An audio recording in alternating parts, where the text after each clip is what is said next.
മുഖ്യമന്ത്രിയുടെ private secretary K രാഗേഷിന്റെ ഭാര്യ പ്രിയ വർഗീസിന് കണ്ണൂർ സർവകലാശാലയിൽ അസോസിയേറ്റ് പ്രൊഫസറായി ചട്ടവിരുദ്ധമായി നിയമിച്ചത് അംഗീകരിച്ച ഹൈക്കോടതി ഡിവിഷൻ ബെഞ്ചിന്റെ ഉത്തരവ് ചോദ്യം ചെയ്തുള്ള അപ്പീൽ സുപ്രീം കോടതി നാളെ പരിഗണിക്കും.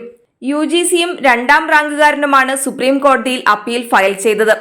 അതേസമയം നിയമനം യുജിസി ചട്ടപ്രകാരമാണെന്നും ഗസ്റ്റ് അടിസ്ഥാനത്തിലുള്ള നിയമനവും സ്റ്റുഡന്റ് സർവീസ് ഡയറക്ടറായുള്ള നിയമനവും ചട്ടപ്രകാരമാണെന്നുമുള്ള രജിസ്ട്രാർ നൽകിയ സത്യവാങ്മൂലം അടിസ്ഥാനരഹിതവും തെറ്റിദ്ധരിപ്പിക്കുന്നതുമാണെന്ന് സേവ് യൂണിവേഴ്സിറ്റി ക്യാമ്പയിൻ കമ്മിറ്റി അഭിപ്രായപ്പെട്ടു.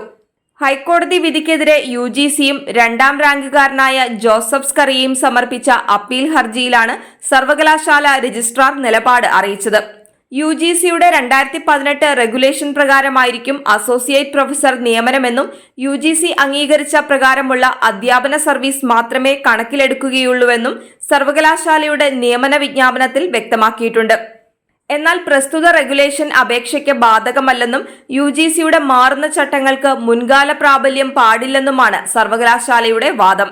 നേരത്തെ ഹൈക്കോടതിയുടെ സിംഗിൾ ബെഞ്ച് നിയമനം റദ്ദാക്കിയിരുന്നു. എന്നാൽ ഡിവിഷൻ ബെഞ്ച് നിയമനം ശരിവെക്കുകയായിരുന്നു. തുടർന്നാണ് ഡിവിഷൻ ബെഞ്ചിന്റെ ഉത്തരവ് ചോദ്യം ചെയ്ത് യുജിസിയും രണ്ടാം റാങ്കുകാരനും സുപ്രീം കോടതിയിൽ അപ്പീൽ ഫയൽ ചെയ്തത്.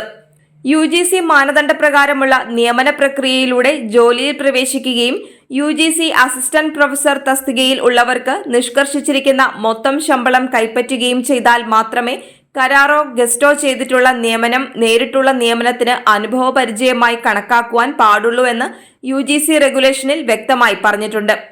ഇത് സൗകര്യപൂർവ്വം വിസ്മരിച്ചാണ് സർവകലാശാല ഗസ്റ്റ് ലെക്ചർ ആയി ജോലി ചെയ്ത കാലയളവ് പ്രിയ വർഗീസിന് സർവീസായി കണക്കാക്കിയതെന്ന് സത്യവാങ്മൂലത്തിൽ വ്യക്തമാണ്.